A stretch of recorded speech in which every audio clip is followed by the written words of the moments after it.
estamos acá para hablar sobre el libro que escribieron Diego y María Ángeles. Es más que una biografía artística y de vida de Manuel Antín. Este libro es una verdadera enciclopedia histórica del cine y de la cultura de los años 60, con todo lo que esto significa en cuanto a ruptura creativa, en cuanto a censura, a posibilidades de hacer o no hacer arte. Es una enciclopedia, pero contada en tono de charla íntima.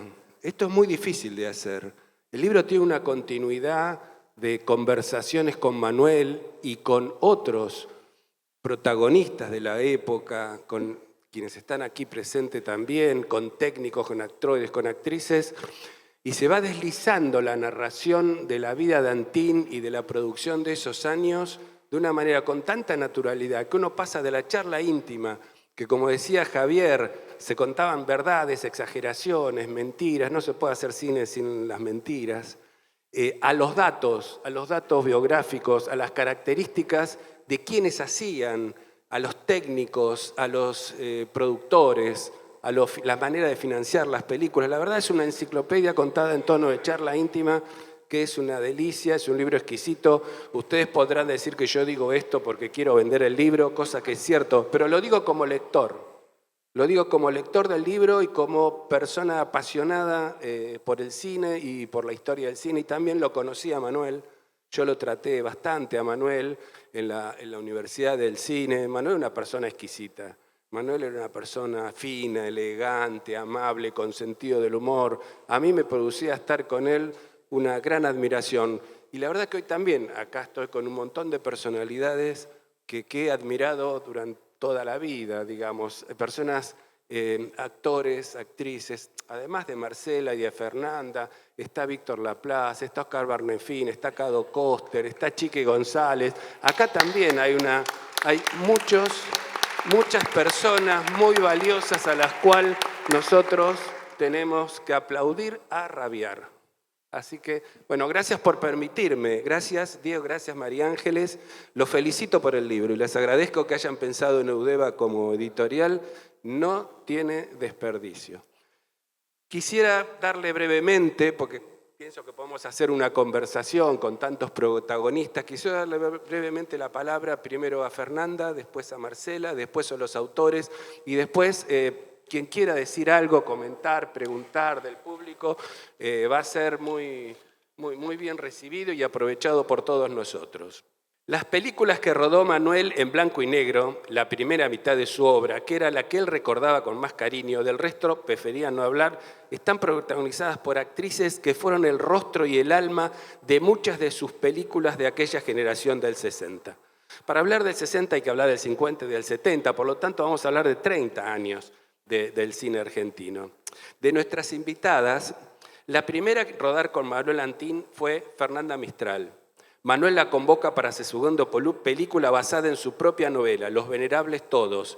Allí coincidió con Lautaro Murúa, nada menos, que era además también director de esa generación, y con Walter Vidarte. Ambos protagonizaron de varias películas del periodo. Fernanda y Walter viajaron junto a Manuel, ¿no?, y a Ponchi, la esposa de Manuel, la escenógrafa Ponchi Morpurgo, a Cannes, y de ahí alquilaron un coche y recorrieron la Riviera Francesa hasta llegar a una pequeña ciudad del norte de Italia, Sestri Levante, que tenía una muestra de cine latinoamericano no competitiva. En el Hotel Martínez se encontraron Antín y Cortázar para escribir el borrador de la película Circe, que fue su tercer rodaje. Fernanda recuerda muy bien ese viaje. Y también que Cortázar le regaló una corbata para su novio de entonces. A esa anécdota también. Se presenta la película de Los Venerables Todos, que yo creo que es la más Manuel, donde no se fusiona tanto con Cortázar, que se fusionaba mucho, pero es su literatura. Y la experiencia que se tiene con Manuel, que yo la tuve en comparación, porque filmé en ese mismo año una película con Juan Antonio Bardem y también con Antín, dos opuestos absolutos. Un director realista, como era como era Bardem, donde trabajamos desde la actuación, y otro que éramos la literatura de un autor. Los personajes eran la letra. No había emociones, no había maneras de decir. Había una idea de Manuel que quería traslucirla y verla en imagen en su literatura. Y los actores, debo decir, que nos sentíamos muy desconcertados. No entendíamos nada. No sabíamos cómo explicar lo que hacíamos, porque él nos decía sin tonos, sin emociones. Solamente 2 pasos aquí, te detienes y suspiras. Y era tal cualmente lo que Manuel quería de esa imagen. Todo lo contrario que pasaba con Bardem, donde ensayábamos todos los días como actrices para dar a la tarde la filmación de las emociones. Era totalmente puesto, por lo cual para nosotros los actores era una experiencia única, por lo menos para mí. Esta película, hecha de esa manera, que yo la valoré mucho más ahora que la veo que en ese momento, porque en ese momento sentía que no hacía nada, que era la pluma de un director, que la actriz estaba al servicio de eso. Ahora lo valoré cuando le reencontré. Y me pareció tan valiente y tan valioso que él haya impuesto su estilo, su escritura, su luz con el genio de Aronofsky, y que haya hecho el resultado de lo que se ve, me parece realmente extraordinario. Así que mi valor como actriz es ahora mucho más que cuando la hice, en el año 1962. Después viene la posibilidad de estar en Cannes. Era una gloria, no era la película, yo quería estar en Cannes, de cualquier manera, con Ponchi, con Vidarte, iba a conocer, a los 27 años, iba a conocer París. Además, en París, justamente nos encontramos con un director muy valioso que está en la sala, que se llama Oscar Barney Finn.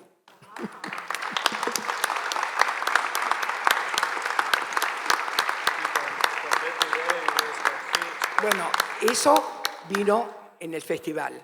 El festival, claro, era una chica de Buenos Aires, porteña, que se encontraba en el mundo de Bette Davis, de Hitchcock, de El Gato Pardo, Alain Delon, La Cardinale, es decir, estábamos en ese mundo.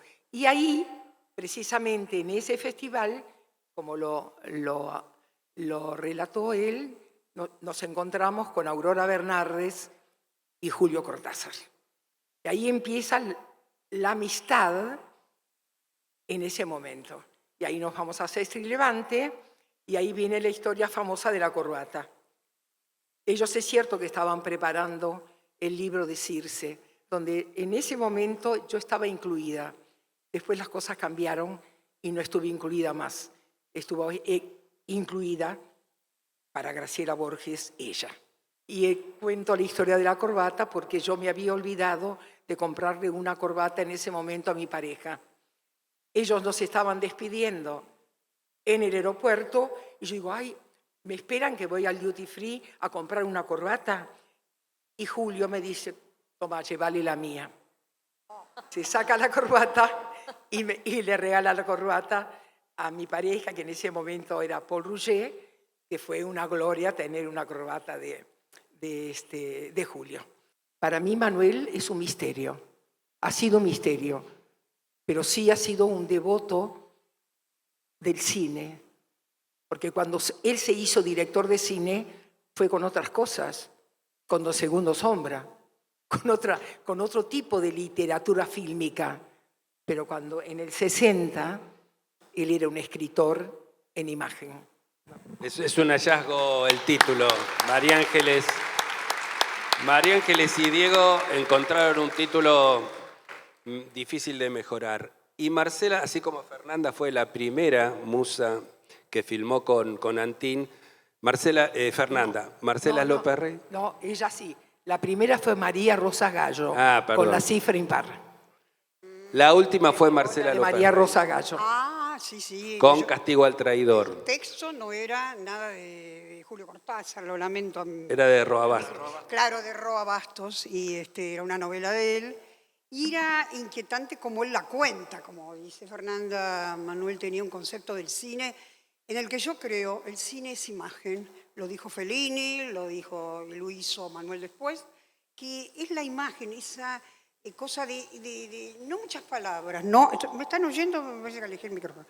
No muchas palabras, unas imágenes muy potentes y un relato que te invita a que tu cabeza vuele. Porque él contaba, y esto quiero decir, que su película, esta que hice yo, el tiempo es relativo. O sea, empieza la película, el presente se supone, ¿no? Sergio Reñán y yo caminando, creo que por ahí una plaza, bla, bla, bla. Plaza Lezama.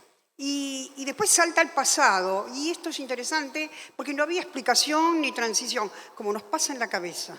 En este momento yo estoy acá, pero quizá de golpe se me cruza una imagen de hace 40 años, o no sé, a la mayoría le pasa. Y él encontró esa fórmula para contarla, al grado que cuando esta película, Castigo al Traidor, se exhibía en los barrios, los proyectoristas, que el cine en ese momento era celuloide y venía en una especie de bandejas de lata, varias pizzas le llamaban ellos, el que iba con la moto llevándolas, el tipo tenía que poner 1, 2, 3, 4, pongámosle, ¿no?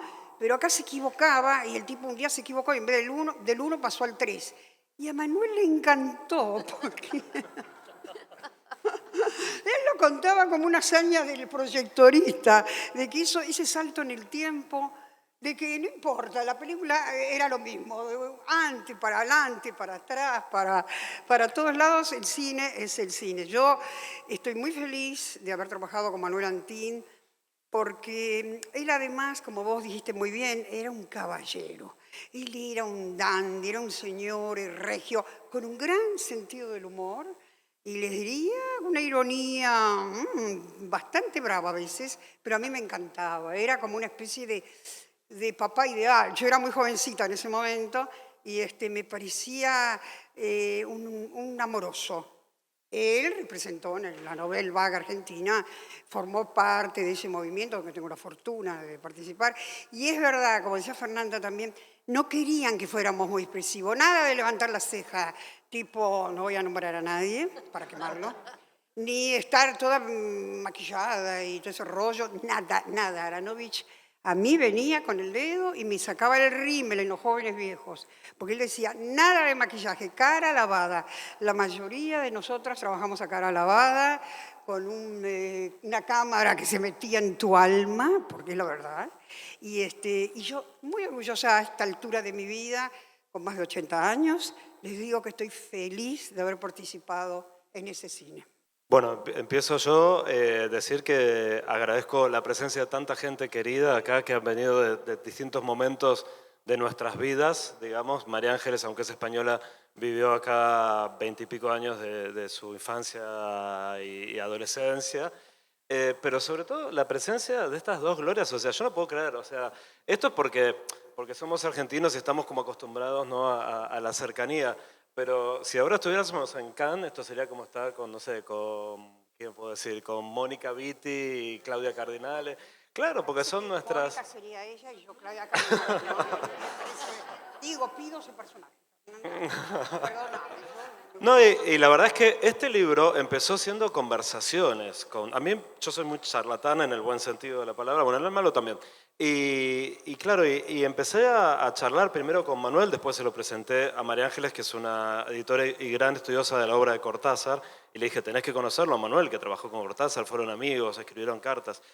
Y de esas conversaciones empezó a surgir este libro, pero claro, como Manuel, de algunas cosas se hacía el que no se acordaba, de otras probablemente no se acordaba en serio, pero muchos decían, no sé, no me acuerdo, cuando no quería tocar algún tema. Entonces dijimos, no podemos dejar tantas lagunas, parte de nuestra obsesión, entonces dijimos, pero vamos a hablar con las personas que trabajaron con él, con Ricardo Aronofsky y con actores y actrices, y eso nos abrió un mundo nuevo, porque claro, cuando uno habla con otra persona que estuvo en el mismo proyecto, de pronto te cuentan otra película, digamos, ¿no?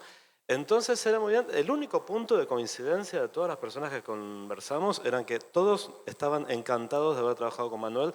Todos decían que era un tipo muy amable en una época, y creo que esto me van a corregir ustedes que estaban ahí, era un rasgo común a varios de los directores jóvenes que después la crítica llamó la generación del 60. Ellos nunca se sintieron parte de un grupo, esto Manuel insistía mucho en esto, pero en varios comentarios decían que los directores de la generación anterior, grandes nombres también, Lucas de Mare, Sofici, bueno, Viñolo y Barreto, etc., eran muy buenos narradores, muy potentes, pero también era gente que en el rodaje, ¿no?, había una cosa un poco militar. Y esta nueva generación trae otro tono. ¿Es así? No comparto. Contame, Para me encanta nada, esto. no comparto con Sofici. Trabajar con Sofici era una delicia.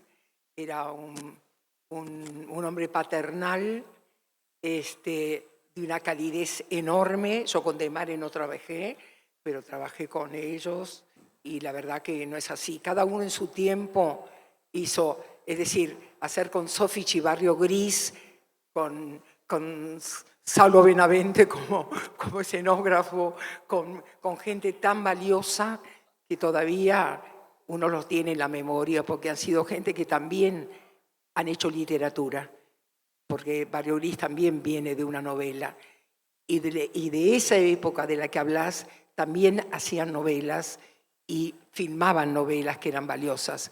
Yo no tuve la experiencia de nadie de maltrato, al contrario, de colaboración, en mi experiencia.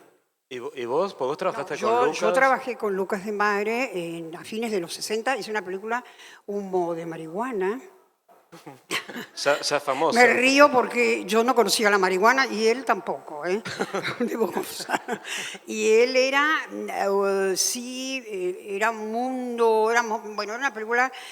Estaba Renan, estaba Carlos Estrada, un elenco divino, divino. Y él tenía una tropa también, era mucha gente en la filmación, eran equipos muy grandes, y además él no conocía el tema como no lo conocíamos la mayoría, porque la marihuana, les quiero decir que en los años 60 no era muy común. Sí, vino después la onda, pero hacer esa película con alguien que no tenía idea, y yo tampoco la tenía, así que pero él conmigo fue muy amoroso, muy atento, muy gentil, pero era, como dice también un poco Fernanda, eran medios paternales ellos con las actrices, no eran la onda, porque Manuel no era paternal, aunque a mí me hubiera gustado que fuera mi papi, pero no era paternal, era amoroso, un caballero.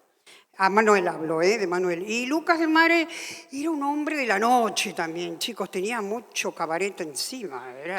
Y sí, era bravo él y su hermano, ¿no? Habían estado haciendo cosas, pero fue una muy buena experiencia trabajar con él. Él sí venía y quería tal cosa, el tono, la voz, todo como él lo quería. Hablo de Lucas de Mare. Pero ustedes además trabajaron con actores y actrices de la generación anterior a la de ustedes. No, pero hablando de directores como Ayala, como Olivera, Claro. Pero y demás, sí. amorosos. Sí, amorosos. Gente que te podías comunicar, hablabas, qué sé yo creo que depende de ambos, ¿no? Sí. Seguramente debe haber otros criterios, otras experiencias. Yo hablo de la mía y con ellos no he tenido Acá hay un director amoroso. Claro, pero Ay, ¿por qué es Oscar. eso? Oscar Barney es un director amoroso, un actor amoroso trabajando con él en teatro. Y yo he tenido una gran relación con la gente, con los actores. Nos hemos querido, nos hemos amado, nos hemos abrazado. No hemos tenido decir, ay, este actor a mí personalmente no ha pasado. Sería que no he tenido la suerte de que alguien me quisiera violar. No, eso no. Falta. Hay tiempo, Bueno, hay tiempo. me gustaría saber. Y Sofici era actor también. Claro, Sofici era actor. Me gustaría saber, porque siempre hablamos con Manuel de mujeres, pero no sé qué piensa Víctor de Manuel en su experiencia. Era eso, era una mezcla de un tipo con muchísimo humor y un tipo muy muy determinante, digamos, ¿no? A mí me encantó trabajar con él. Fue un privilegio.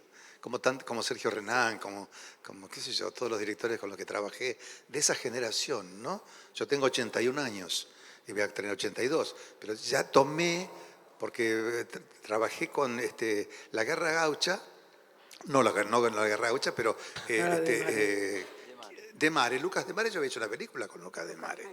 La película no era maravillosa, pero ya había trabajado con esa gente que andaba con los socotrocos de las máquinas llevándolas, y no sé, Pájaro Loco se llamaba, con Luis Andrini. Escuchaba una cosa, pibe, me decía Luis Andrini.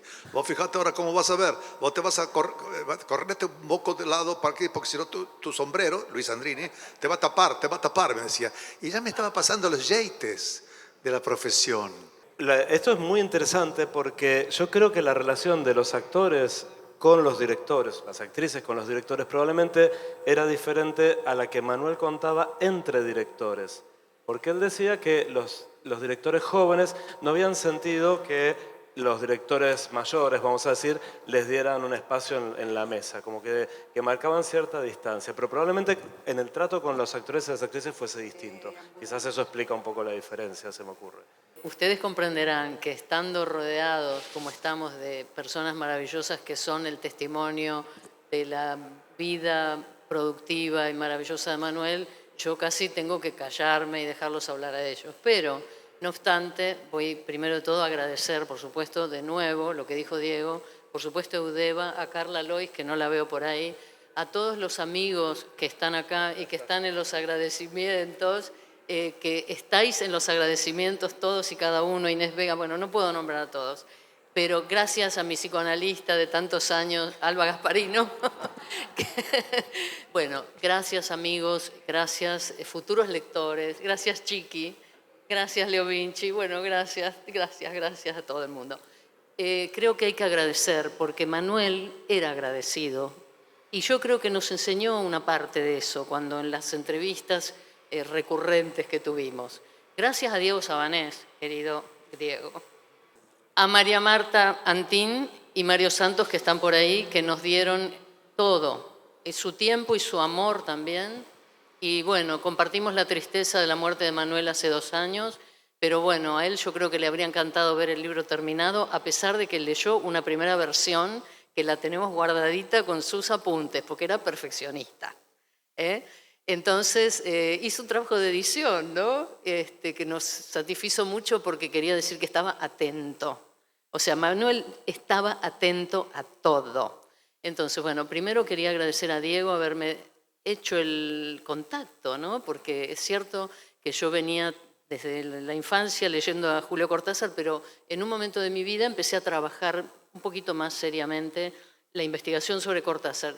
Y entonces, cómo no llegar a Manuel Antín, gracias a él, que cuando presentó en Madrid su película Mentiras piadosas, basadas en cuentos de Cortázar, yo fui a su proyección y a partir de ahí, luego nos encontramos de verdad cuando Aurora Bernardes vino a Madrid a presentar 3 inéditos de historias de cronopios y de famas, y ella también vio la película, y yo sé porque yo estaba, cuando ella la vio conmigo y otros amigos, Claudio y Raúl, que le encantó. O sea, ella no sé si te lo llegó a decir, pero te lo digo yo ahora en público. Aurora Bernardes, que bueno, los que somos mayores como yo sabemos quién es, pero los jovencitos que están acá no, quizá fue la primera esposa de Julio Cortázar, pero ella era autónoma, digamos, ella tenía vida y personalidad y cultura propia. Ella fue una gran traductora, ella tradujo a Nabokov, tradujo a Camus, tradujo a Sartre, La náusea, por ejemplo, que fue, creo, lo primero que se publicó aquí en Losada. Y bueno, y Aurora fue una verdadera intelectual y una gran amiga de Cortázar, también a pesar del divorcio. Tanto es así que ella fue la albacea de Cortázar y fue la que lo acompañó hasta el último minuto de su vida y fue la que luego, cuando él ya había muerto, rescató toda la obra de Cortázar. ¿Por qué traigo yo a Aurora aquí? Bueno, porque la nombró Fernanda y yo creo, Fernanda, que habrán hecho un tándem maravilloso de que se iban de compras, dice. Yo creo que habrán charlado, ahora te lo voy a preguntar, hasta ni hablar.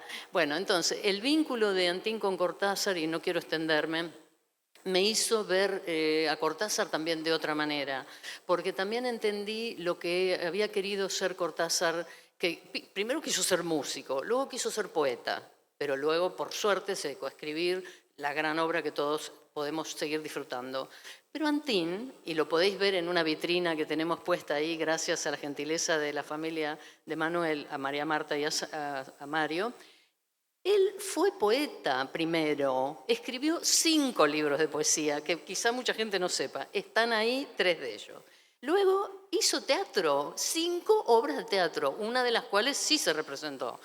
Hemos descubierto también una inédita y otra publicada en una revista Thalía hace muchísimo. Luego fue productor de publicidad, luego hizo cómics, o sea, el gran iceberg que llamamos nosotros de Manuel Antín, para mí fue un gran descubrimiento vía Cortázar, que es, digamos, últimamente mi vida es como una telaraña donde cada punto de la telaraña tiene alguien que ver con Julio. Y cómo me gusta estar acá con vosotras. Bueno, tú lo conociste, te tengo una envidia que me muero, y tú que conociste a Manuel también tanto, me da una envidia tremenda. Así que paso el micrófono. A mí me encantaría que recordemos a otra persona también muy importante que ustedes conocieron, vinculada también mucho a Manuel, que fue Leopoldo Torre Nilsson, y también a Sergio Renán, porque las dos trabajaron con Sergio y creo que son 2 personas absolutamente ligadas a Manuel y absolutamente ligadas a la década del 60. Yo creo que en el caso de Torre Nilsson, con quien también tuve la fortuna de trabajar, era como el papá de todo este movimiento de los Kuhn, de Manuel, que eran un grupo grande, ¿verdad?, de directores, pero el papá, ¿no?, digamos, era Torre Nilsson, porque yo creo que él por edad también. Y además la actitud que tenía Leopoldo Torre Nilsson. Y además a él le gustaba mucho toda esta gente joven. Yo creo que a mí en lo personal me llamó porque ya había hecho Los jóvenes viejos con Kuhn, que era una piba, y Kuhn también era un desconocido, éramos los desconocidos totales hasta que dejamos de serlo, ¿no? Pero es verdad, Torre Nilsson para mí ha sido uno de los mejores directores de América Latina. Lejos, lejos, ¿sí?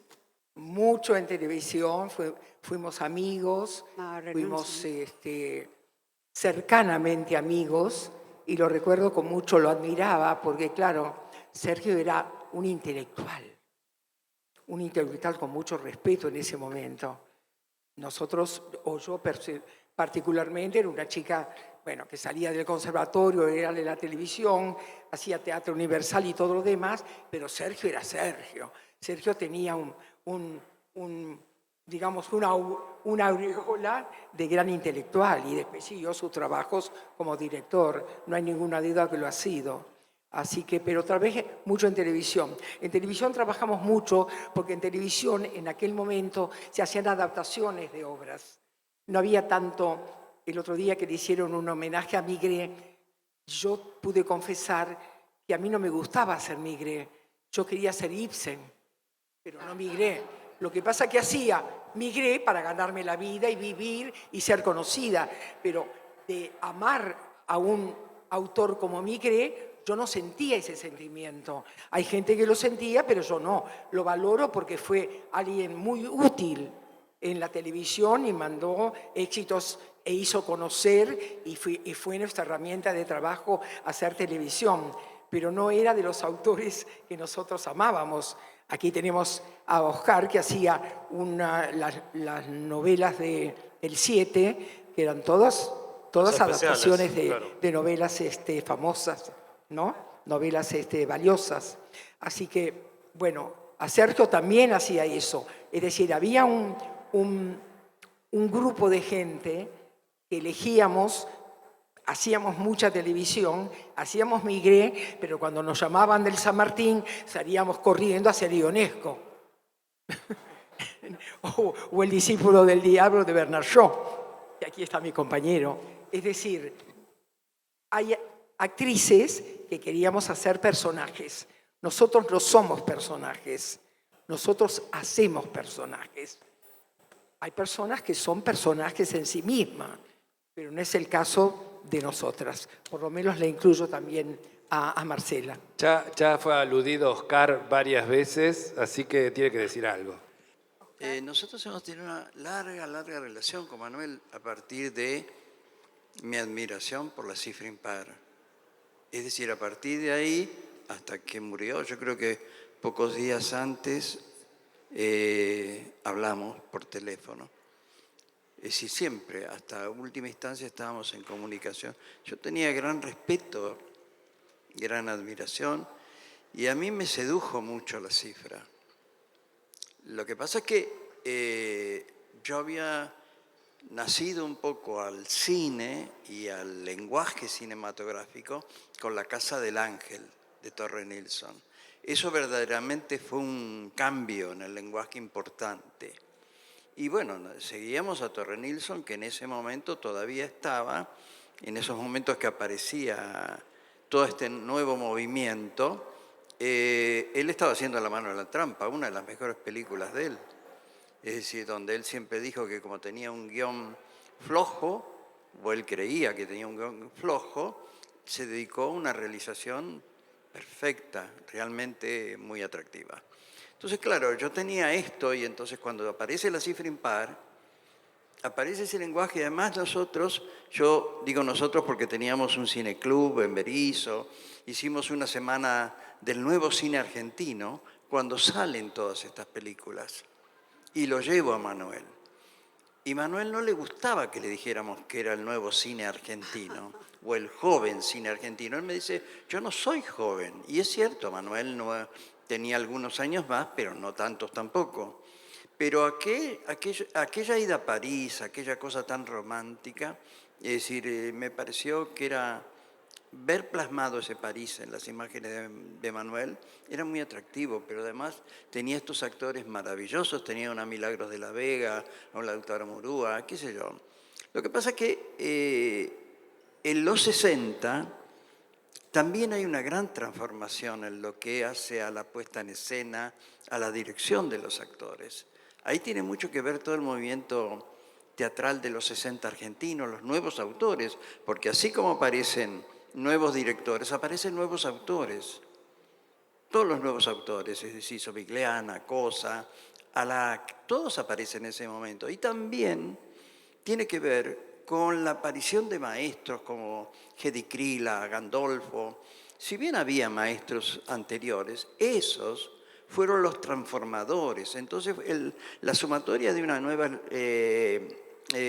dramaturgia, más nuevas miradas, sacaron nuevos actores y también comenzaron a surgir nuevos directores. Un director que tenía una relación con el actor diferente, que no era solamente la marcación, uno quería ver la vida interna de esos personajes, los sentimientos, y salieron todo lo que vino después. Entonces Manuel, como bien dijo Fernanda, era un hombre con una mirada intelectual. Y hizo todo lo que hizo. Ustedes no lo mencionaron, pero cuando yo estaba haciendo ópera en el Teatro Avenida y Ponchi y Manuel venían siempre, un día me dijo y me sorprendió. Dice, yo hice ópera. ¿Cómo que hiciste ópera? Sí, sí. Yo hice una ópera de Menotti. Y me la dijo, yo en este momento no la recuerdo. Pero sí lo había hecho. Y sí me había hablado de una obra que, no sé, tengo temor de equivocarme con una obra de Cocteau que se llamaba Los amantes de la Torre Eiffel. Él también hizo algo parecido y bueno, yo todo eso no lo conocía, no conocía al poeta y siguió siendo poeta hasta la última instancia.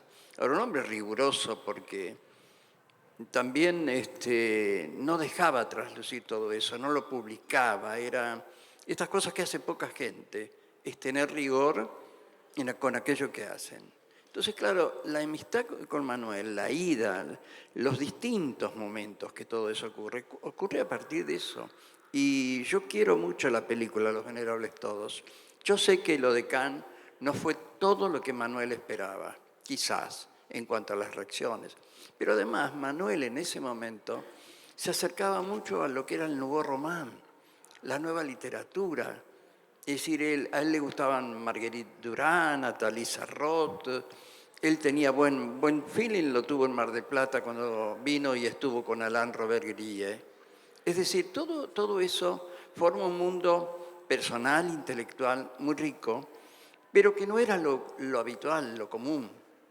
Ni siquiera Torre Nilsson, porque Torre Nilsson también era un escritor, también era un hombre cercano a la literatura, pero de una manera más expuesta. Digamos, hacían distintos tipos de productos. Y yo creo que Manuel fue fiel a eso en todo lo que hizo. Yo creo que cuando él llega al instituto, mucho de todo eso que él pensaba lo puso ahí. Y luego en la Universidad del Cine. Es decir, fueron etapas muy importantes donde él fue siempre fiel a sí mismo. Quiero decir que no siempre era una persona abordable ni fácil. Él tenía su mundo, tenía sus silencios, sus pausas, su forma de transmitirlo. Entonces uno tenía que de alguna manera conocerlo y adaptarse un poquitito.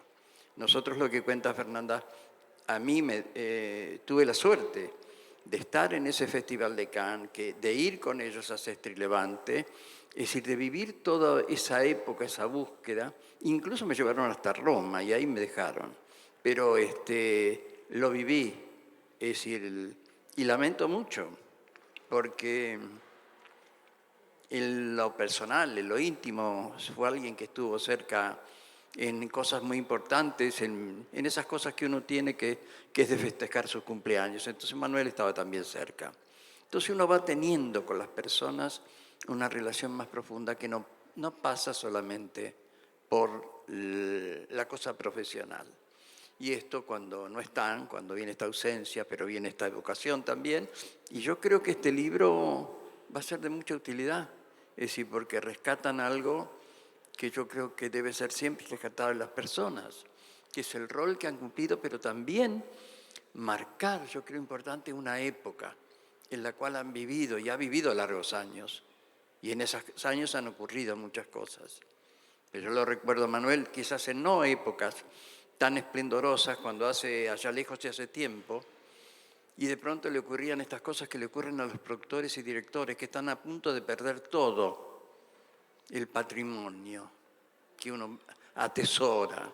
Y de pronto esa película, ese momento, esa época, no la olvidaré nunca, porque tuvimos una reunión en ese auditorio del instituto, donde estaban directores como Manuel y como Torre Nilsson defendiéndose frente a la censura, queriendo seguir haciendo. Y Manuel, yo creo que ese fue un momento muy, muy difícil, porque al principio Manuel, y además, me llamó para algo que no sé si registraron, que se llamó un ciclo de televisión Los Argentinos. Yo ahí, después del viaje a Europa, cuando volví, él me llamó para hacer eso. Y teníamos 2 cameramans, Eddie Calcaño y Mario Sábato. Y yo hacía la investigación. Hice investigación sobre Atrigido, el Coronel Leal, todos personajes que están en ese ciclo, Los Argentinos. Y después, a partir de ahí, la seguí tratando. Y Ponchi fue escenógrafa de mi primer puesta en el Teatro 35, después del viaje. Y el suegro, ¿Cómo? y el suegro Mompurgo, Sí. maestro de música mío. Sí, mira qué bien. Queríamos apuntar, bueno, que lo apunte Diego, que es el que se sabe la parte precisa. Yo soy la que divaga. Entonces, Diego quería contar una precisión. Pero yo antes de eso quiero hablar de los afectos. Un breve apunte, porque precisamente yo creo que este es un libro que es un homenaje a la amistad, no solo la de Cortázar y la de Antín, sino la amistad de toda la gente que lo rodeó a él. Y yo también quiero hablar de mi amistad con el resto de las personas que colaboraron con el libro. Y también quiero agradecer a la mamá de Diego que está acá, la paciencia que nos tuvo, y a mis hermanos que han venido, mi hermana y mis sobrinos que han venido desde la Patagonia para estar con todos ustedes, y desde La Plata y desde Buenos Aires mismo. Así que, querida hermana, gracias por estar, que ella vive en el lugar donde se filmó la invitación. Así que bueno, algo es. Y ahora sí paso el micrófono. No, quería decir a Oscar, que una de nuestras sorpresas fue descubrir que esos juegos temporales, que yo creo que fueron el gran aporte de La cifra impar, que fue la película más rompedora de la obra de Manuel, digamos, por ser la primera y por introducir ya lo que comentaba Marcela, ¿no? Que son estos idas y venidas temporales, flashbacks, escenas partidas con otras intercaladas, ¿no? La ruptura de lo cronológico sumada a diálogos que eran muy literarios y también bastante ambiguos, ¿no? Los personajes hablaban de cosas que no se sabía muy bien a qué se referían, ¿no? Algo que para mí anticipa bastante lo que va a ser la dramaturgia de Harold Pinter, porque Pinter publica después. Pero ya a mediados de los 50, Manuel escribió una obra, se llama La desconocida en el bar, donde ya hay rupturas temporales y diferentes planos de realidad aún antes de la internalización de la Nouvelle Vague. Y eso demuestra lo que él siempre decía, que él no se había inspirado a priori en la Nouvelle Vague, porque ya tenía esas inquietudes antes. Eso lo hemos podido confirmar en uno de los hallazgos del libro. Otro de los hallazgos tiene que ver con el manuscrito original de Sestri Levante, del guión que iba a ser luego el guión de Circe, que Cortázar se lleva, esa especie de escaleta, imagino yo, que habían hecho juntos, Manuel y él, en el Hotel Martínez, se la lleva a París, ahí escribe todos los diálogos, que eran muy extensos y que tenían un formato teatral, no de guión cinematográfico, y se las manda por carta a Manuel a Buenos Aires, y Manuel toma una parte para armar el guión e incluye un personaje que originalmente no estaba, que es el que interpreta a Beatriz Matar. Que hace, Beatriz Matar, por cierto, otra actriz de muchas de las películas de ese periodo, que es el contrapunto del personaje de Delia, que es la protagonista. Y esas variaciones, digamos, pasaron a ser la película Circe, pero el manuscrito original de Cortázar, de 52 páginas de diálogos, estuvo celosamente guardada por Manuel y ha aparecido ahora, recientemente, también gracias a la generosidad de María Marta, y hemos podido leerlo, hacer un análisis comparativo, y eso son revelaciones, ¿no? A mí me gusta mucho la cocina, de cómo llegan a hacerse las películas, ¿no? Ya habíamos hecho con José Miguel Onaindia un libro sobre Beatriz Guido, también viendo la evolución de los cuentos a los guiones, y eso es otro de los aportes que hemos logrado darle a este libro y que yo creo que en ese sentido revela mucho de los procesos creativos de Manuel. Yo quería hacer un apunte del origen, digamos, de Manuel volcado a Cortázar, vamos a decir. Él nos contó, bueno, lo podéis ver en el libro, pero lo quiero recuperar porque fue tan emotivo lo que nos contó. Él dice que cuando estaba en el Colegio Nacional Buenos Aires, bueno, un aprendizaje enorme para él, porque ahí él ya empezó a escribir poesía y de hecho en uno de los libros que están ahí, uno de sus profesores le hace el prólogo, o sea, lo avala, lo habilita, lo reconoce, ¿no? Y él sigue escribiendo poesía, pero decía que lo que él quería era ser escritor, ¿no? Por eso lo del título, él lo dijo, yo quería ser escritor. Y como no pude plagiar a Cortázar cuando leyó su cuento Circe o las cartas de mamá o el primer libro que fue Bestiario, editado en el año 51, él dijo, yo quería escribir eso, lo que escribió Cortázar, y como no puedo porque ya está escrito, lo voy a plagiar, pero lo voy a plagiar con imágenes. A mí eso me pareció precioso, ¿no? Entonces él hizo eso. En realidad, todo el tiempo, como decía, yo le plagio las palabras y las transformo en imágenes. A mí esa poesía que tenía, esa concepción de Manuel del cine que hacía, era la misma concepción poética que tenía Cortázar para escribir.